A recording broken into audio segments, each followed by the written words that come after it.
पहले केस जो है दुआ ज़ारा का हाई कोर्ट में लगा, हाई कोर्ट में यहाँ पे सुनाइयाँ हुई, तो क्या हाई कोर्ट भी बिकाऊ थी जो कि गैंग गैंग गैंग कहते कहते उन्होंने कहा जी कि हमारा अभी तक स्टिल बच्ची जो है अगवा हुई है। हमारे मामले हमारे माशरे में ये एक तल्ख हकीकत है कि जो वालदैन होते हैं ना, वो एक घर में अगर 5 कमरे हैं ना, तो जो बेटी है वो अपने रूम में है, तो 3-3 दिन वालिद ये ही नहीं पूछता कि बेटी कहाँ पे है, क्या कर रही है, रूम में किसके साथ बातें कर रही हैं, फ़ोन का कहीं गलत इस्तेमाल तो नहीं कर रही, या सोशल मीडिया पे किसी के साथ रिलेशन में तो नहीं है। तो फिर जब ऐसे बच्चे हरकतें कर लेते हैं, उसके बाद वालदैन को अपनी इज्जत का ख्याल भी नहीं होता और फिर वो सोशल मीडिया पर आकर शोर मचाते हैं, जी जनाब हमारे साथ ज्यादती हो गई। बच्ची के माँ बाप डॉक्यूमेंट्स हाथ में लिए फिर रहे हैं कि कानूनी तौर पर बच्ची हमारी 14 साल की है, जो कि उनके पास निकाहनामा है, बच्ची की जन्म पर्ची है, बच्ची का पासपोर्ट है, बच्ची 2015 में ज़ियारतों पे गई। हमारी अदालत इन सारे एविडेंस को क्यों झुटला रही है? फ़हीम साहब, जैसे कि कह रहे हैं आप इस्लामिक पॉइंट ऑफ व्यू से बच्ची निकाह कर सकती है, मगर वो अहले तशी हैं दुआ ज़हरा, तो उनके बाप का भी ये कहना है कि उनके वली के बगैर निकाह नहीं हो सकता, मतलब वहाँ पे कोई गवाह मौजूद नहीं है, तो हम इस निकाह को नहीं मानते। इस बारे में क्या कहेंगे? अस्सलाम वालेकुम जी, वॉइस ऑफ पाकिस्तान के साथ मैं हूँ आपकी मेज़बान मरियम इकराम। जी नाज़रीन, जहाँ तक आप दुआ ज़हरा का केस देख रहे हैं, हाई कोर्ट से होता हुआ सुप्रीम कोर्ट की तरफ उनके माँ बाप जाने लगे हैं कि हम जो केस है वो सुप्रीम कोर्ट में लेकर जाएंगे। यहाँ पर देखना यह है कि क्या हाई कोर्ट और सुप्रीम कोर्ट का फैसला अलग अलग आएगा या तहकीकात किस तरीके से होंगी। दुआ ज़हरा का कहना यह है कि मैं अपनी मर्ज़ी से अपने शौहर के साथ रह रही हूँ, और माँ बाप का कहना यह है कि ये बहुत बड़ा गैंग है जिन्होंने मेरे बच्ची को अगवा किया है और ये मेरी बच्ची को बेचने की तैयारियां कर रहे हैं, तो हम सुप्रीम कोर्ट में जाएंगे। इस वक्त हमारे साथ मौजूद है फ़हीम खोखर, जो कि सुप्रीम कोर्ट, हाई कोर्ट और इस हुकूमत, ये जो हमारे अदारे हैं, इनको बहुत अच्छे तरीके से जानते हैं और बहुत से केसेस लड़ चुके हैं, बहुत से केसेस में इन्हें कामयाबी हासिल हुई है। तो इन्हीं से जानते हैं कि ये जो हाई कोर्ट का केस सुप्रीम कोर्ट में जाएगा तो अगली सुनवाई क्या होगी। अस्सलाम वालेकुम। जी वालेकुम सलाम। सर, ये पहले केस जो है दुआ ज़हरा का हाई कोर्ट में लगा, हाई कोर्ट में यहाँ पे सुनाइयाँ हुई, तो क्या हाई कोर्ट भी बिकाऊ थी जो कि गैंग गैंग गैंग कहते कहते उन्होंने कहा जी कि हमारा अभी तक स्टिल बच्ची जो है अगवा हुई है?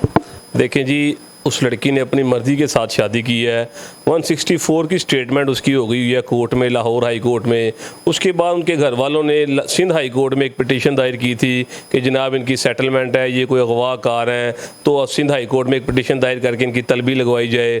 तो काफ़ी डिपार्टमेंट, उसके बाद काफ़ी एजेंसीज़ ने उनको परसू किया, उनको सुराग लगा के लड़की और लड़के को उन्होंने जनाब पकड़ के सिंध हाई कोर्ट के सामने जब पेश किया, तो तब भी लड़की का यही बयान था कि जी मैं अपनी मर्ज़ी से आई हूँ, मैंने अपनी मर्ज़ी से शादी की है। उसके वालिदैन ने उसके बाद कहा कि जनाब हमारी शादी 2005 में हुई थी। दुआ के वालिद ने यह कहा कि 2005 में मेरी शादी हुई थी और 2007 में ये पैदा हुई है, और उसके मुताबिक वो ये कह रहे थे कि इसकी उम्र तकरीबन 15 साल या 14 साल बनती है। लेकिन उसके बाद सिंध हाई कोर्ट ने ये ऑर्डर किए थे कि जनाब इस दुआ ज़हरा का जो है ना वो मेडिकल रिपोर्ट तैयार की जाए, और उसके मुताबिक पता चलेगा कि इसकी एज असल में हकीकत में क्या है। तो फिर जब उसका मेडिकल रिपोर्ट तैयार की गई है, तो मेडिकल रिपोर्ट में भी उस लड़की की उम्र तकरीबन 17 साल से कुछ माह ऊपर आई है। उसके मुताबिक ये जो लड़की है ना, ये बालिग है, आकिल है, शऊर रखती है, तो अपनी मर्ज़ी से शादी कर सकती है। तो अगर ये सुप्रीम कोर्ट में चले भी गए हैं, तो मेरे मुताबिक जो डिसाइड हाई कोर्ट ने लाहौर हाई कोर्ट में लड़की का बयान पे हुआ है या सिंध हाई कोर्ट में लड़की के बयान पे हुआ है, सेम वही फैसला सुप्रीम कोर्ट में भी होगा। और मुझे लगता है कि वहाँ भी जाकर अगर लड़की ये बयान देगी कि मैं अपनी मर्ज़ी से गई थी, अपनी मर्ज़ी से शादी की है, तो उनको फिर बाइज़्ज़त तौर से वहाँ पर उन्हें रिहा कर दिया जाएगा, उनके खिलाफ कोई कानूनी कार्रवाई नहीं हो सकती। फ़हीम साहब, इस केस के अंदर दो पहलू हैं। एक पहलू ये है कि लड़की अगवा हुई है, दूसरा पहलू ये है कि माँ बाप डॉक्यूमेंट्स हाथ में लिए घूम रहे हैं कि हमारी शादी तब हुई, हमारी बच्ची तब हुई, हम ज़ियारतों पे तब गए, इसका आईडी कार्ड तब बना, इसका आईडी कार्ड बना ही नहीं, इसका पासपोर्ट तब बना। मुझे समझ से बाहर है कि यहाँ पर केस जो है वो अगवा का लड़ा जा रहा है या फिर उसकी उम्र का लड़ा जा रहा है। उम्र की बात आए तो इसका मतलब है कि माँ बाप एक्सेप्ट कर रहे हैं कि हमारी बच्ची ने भाग के शादी की है, मगर उम्र छोटी है, हमें वापस दे दें, और यहाँ पर अगवा की बात नहीं हो रही। इस केस के बारे में आप क्या देखेंगे इस तरह? देखें जी, मैंने एक दो सोशल मीडिया पे और न्यूज़ चैनल पे भी देखा है कि लड़के की जो बॉडी लैंग्वेज है ना, जिसकी दुआ ज़हरा से शादी हुई है, वो लड़का बड़ा कॉन्फिडेंस में है। उसने बताया कि जी मैं हफीज़ सेंटर में मोबाइल्स की शॉप है मेरी, मैं काम करता हूँ, मेरा किसी किस्म के अगवाकारों से ताल्लुक़ नहीं है, ना ही कोई मेरा ऐसा रिलेशन है किसी से। मेरा इस लड़के के साथ सोशल मीडिया पर रिलेशन बना था, उसके बाद हमने शादी का प्लान किया। तो मुझे तो ये सारे जो इसमें सिनेरियो में कोई भी किसी किस्म का ऐसा सीन नहीं नज़र आ रहा कि लड़की को उन्होंने किडनैप किया हो। अब वो मुझे लगता है कि दुआ ज़हरा ने अगर शादी कर ली है तो मैं आपके प्रोग्राम के तवज्जो से उसके वालिदैन को भी ये पैगाम दूंगा कि अगर आपकी बेटी ने शादी कर ली है तो बहुत से ऐसे हज़ारों लाखों वाक़यात हैं हमारे लाहौर की हिस्ट्री में। हम हज़ारों तकरीबन यकीन करें आप लाहौर की हिस्ट्री में एक सैकड़ों में शादी पसंद की शादियाँ रूटीन की मैटर्स पे उकला हज़रात लड़कियों और लड़कों की शादी करवाते हैं पसंद की। तो जब वालिदैन को पता चलता है तो फिर अपनी इज़्ज़त बचाने के लिए यही कोशिश करते हैं कि चलें जनाब हम आपस में लड़के और लड़की घर वाले आपस में बैठ के सेटलमेंट करते हैं और बाइज़्ज़त तरीके से वो फिर एक दूसरे के साथ रुखसती कर देते हैं।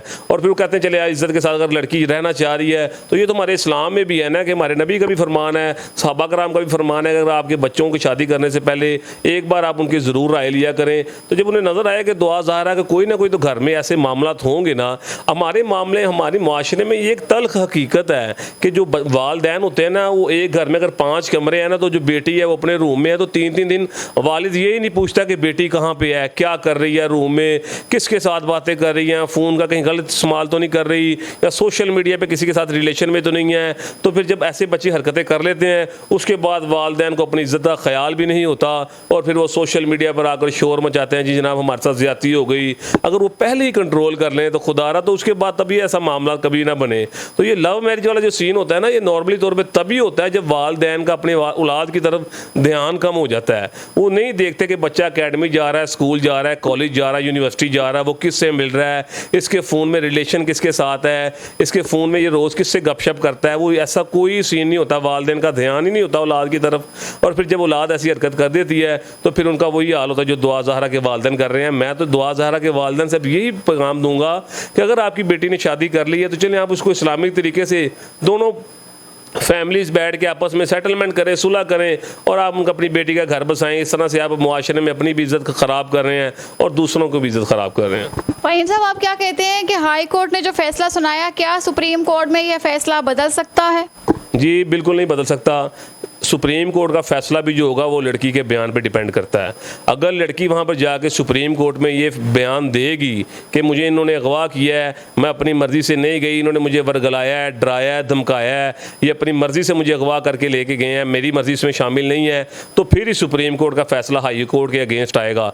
और अगर लड़की ने सुप्रीम कोर्ट में जाकर यही बयान दिया कि मैं अपनी मर्ज़ी से गई हूँ, मैं आकिल हूँ, बालिग हूँ, मेडिकल रिपोर्ट के मुताबिक लड़की की उम्र 17 साल से ऊपर है, तो फिर सुप्रीम कोर्ट के भी ऑर्डर सेम हाई कोर्ट वाले ही होंगे।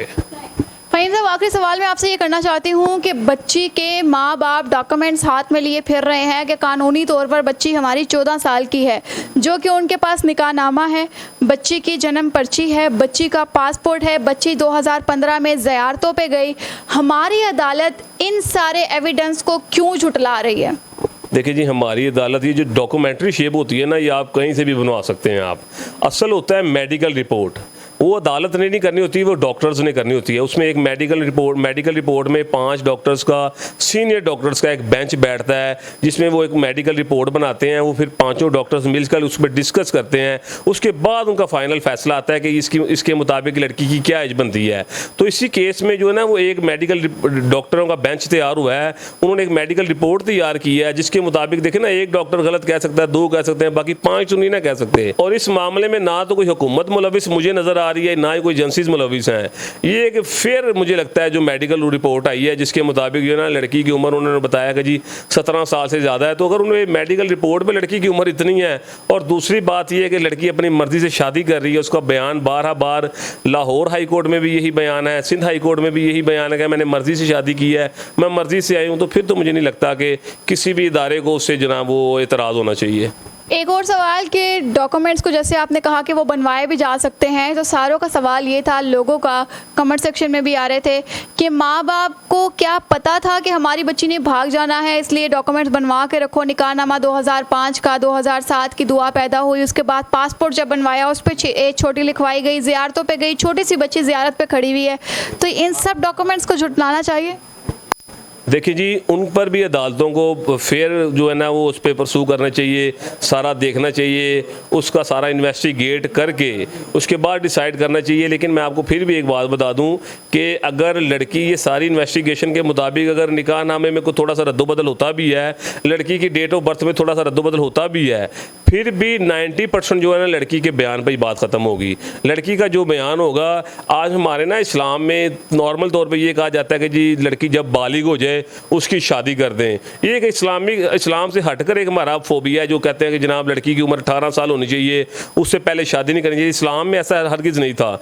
जब लड़की बालिग हो जाती थी उसकी शादी आप कर सकते थे। लड़की 13 साल की उम्र में बालिग हो जाए, 14 साल की उम्र में बालिग हो जाए, जब वो बालिग हो जाए आप उसकी शादी कर दें। आप एक सदी पीछे चले जाएं या 20, 30, 40 साल पीछे चले जाएं तो लड़कियों की नॉर्मली तौर पे 15 साल की उम्र में शादी हो जाती थी। तो अब लड़कियों की इन्होंने अगर एज डिसाइड की है वो कोर्ट्स की डेट है जो 18 साल है। वैसे जो हमारे इस्लाम में है वो लड़की के बालिग होने पे, लड़के के बालिग होने पे आप उनका फैसला लें, आप उनकी शादी कर सकते हैं। तो अब ये जो बातें तो सारी बात की है ना, उनके डॉक्यूमेंट्स चेक करें, अगर अदालतें चेक करवाएं, उनका अच्छे से इन्वेस्टिगेट करें। लेकिन जो मेडिकल रिपोर्ट आई है तो वो तो एक वाज़ह बयान है डॉक्टर्स का कि जनाब उन्होंने कहा जी उसकी उम्र 17 साल है। तो लड़की ने उसके बाद उस अदालत में जाके अपनी माँ को रोते हुए भी देखा है, वालिद को भी अपने उसके हाथ पाँव जोड़ते देखा है कि जनाब मुझे माफ़ कर दो बेटा, आप हमारे साथ चलो और आप एक दफ़ा ये बयान दे दो कि जिन्होंने आपको अगवा किया है तो उनके खिलाफ हम सख्त कानूनी कार्रवाई करेंगे। तो देखें जब लड़की लाहौर में थी, पंजाब में थी, तब तो चले मैं कहता हूँ कि वो डरा धमका सकते थे। लड़की बेसिकली कराची की रहने वाली है, सिंध की है, तो सिंध हाई कोर्ट ने इसको तलब किया था। इतनी सिक्योरिटी में अदालत के सामने, जज के सामने, हाई कोर्ट के जस्टिस की एक बहुत बड़ी वैल्यू होती है। उसके सामने वज़ीर आज़म, वज़ीर आला भी हाथ जोड़ के खड़े होते हैं। तो लड़की को तो नहीं वहाँ पर घबराना चाहिए था। लड़की के अगर साथ थोड़ा सा भी ऐसा मामला होता ना तो मेरे अंदाजे में, मेरी 9-10 साल की प्रैक्टिस में ये वाज़ह तौर पर अगर लड़की ने वहाँ पर नहीं घबराना था, लड़की ने खुद बता देना था कि जनाब इन्होंने मुझे अगवा किया हुआ है और ये मुझे डरा धमका के उन्होंने मेरे साथ निकाह किया, उन्होंने ज्यादती की है। और लड़की ने हाई कोर्ट सिंध में भी यही बयान दिया कि मैंने मर्जी से शादी की है। फहीम, जैसे कि कह रहे हैं आप इस्लामिक पॉइंट ऑफ व्यू से बच्ची निकाह कर सकती है, मगर वो अहले तशी हैं, दुआ ज़हरा, तो उनके बाप का भी ये कहना है कि उनके वली के बगैर निकाह नहीं हो सकता, मतलब वहाँ पे कोई गवाह मौजूद नहीं है तो हम इस निकाह को नहीं मानते। इस बारे में क्या कहेंगे? देखिए जी, वो अगर अहले तशी हैं तो वो उनका अपना फ़िरका है, उनकी अपनी ये सोच है। हर मज़हब में हर फ़िरके में अपनी अपनी सोच होती है, उनके अपने मुताबिक होती है। लेकिन जो कानून है ना वो सभी मज़हबों के लिए एक ही है। अगर कानून में कोई बंदा कत्ल करता है तो उसकी सज़ाए मौत ही है। अगर कोई चोरी करता है उसकी जो सज़ा बनती है उसको वही दी जाती है। तो जो कानून में कह दिया गया है ना कि जो अगर कोई बंदा निकाह करता है तो उसके साथ लड़की की तरफ से 2 गवाह, लड़के की तरफ से 2 गवाह मौजूद होना चाहिए। तो वो किसी भी मज़हब से हों, अहले हदीस हों, अहले सुन्नत हों, अहले तशी हों, जब कोई लड़का और लड़की कोर्ट मैरिज करते हैं ना तो फिर ये नहीं पूछते कि आप पहले तशी हैं तो आपका वली किधर है। वो नॉर्मल तौर पे जब पसंद की शादी करते हैं तो वो फिर निकाह हो ही जाता है उनका। उसके बाद वो जो किसी मज़हब से ताल्लुक़ हो तो वो फिर आपको पता है कानूनी कार्रवाई करवाने के लिए वो यही कहते हैं लड़की वाले या लड़के वाले कहते हैं कि जनाब हमारा मज़हब नहीं था, लड़की ने वली से इजाज़त नहीं ली, अपने किसी घर के बड़े से इजाज़त नहीं ली, इसने निकाह कर लिया है, निकाह में कोई वली मौजूद नहीं था। तो ये सारी चीज़ें बात की हैं, लेकिन ये सारी चीज़ें एक साइड पर रख के सारी बात ख़त्म होती है दुआ ज़हरा के अपने बयान पर। अगर दुआ ज़हरा आज भी ये बयान दे दे कि मुझे इन्होंने डरा धमका कर, वरगला कर, इस तरह धमकी के साथ, जान से मारने की धमकी के साथ या अगवा करके मेरे साथ निकाह किया है, तो फ़ौरन से पहले लड़कों वाले के खिलाफ सख्त कानूनी कार्रवाई भी होगी और ऊपर अगवा का भी मुकदमा दर्ज होगा और जना का भी मुकदमा दर्ज होगा उस पर। जनाज़ इस वक्त हमारे साथ मौजूद थे फ़हीम खोखर, जिनकी एक बात मुझे इंतहाई खूबसूरत लगी कि जो माँ बाप डॉक्यूमेंट्स लिए फिरते हैं कि ये हमारा निकाहनामा है, ये पासपोर्ट है और ये बच्ची की जन्म पर्ची है, तो उसको ठीक है अगर वो चीज़ें सही भी हैं, बच्ची की उम्र कम भी है, तो यहाँ पर बात ये आती है कि इस्लामिक पॉइंट ऑफ व्यू से बच्ची जब बालिग हो जाए तो वो शादी कर सकती है। तो ये तो मुद्दा बिल्कुल ही फारिग है कि बच्ची की उम्र कम है उसको ले आए। पाकिस्तान में ये रूल्स हैं, but Islamic point of view से भी देखा जाए तो ये बिल्कुल सही बात है। और दूसरी बात, ये बार बार कहना कि अगवा हुआ है, अगवा हुआ है, अगवा हुआ है, मतलब कि हमारी हाई कोर्ट पर उंगली उठाने की बात है। आप लोग भी कीमती राय से आगाह कीजिएगा कमेंट सेक्शन के अंदर। देखते रहे वॉइस ऑफ पाकिस्तान। अल्लाह हाफ़िज़।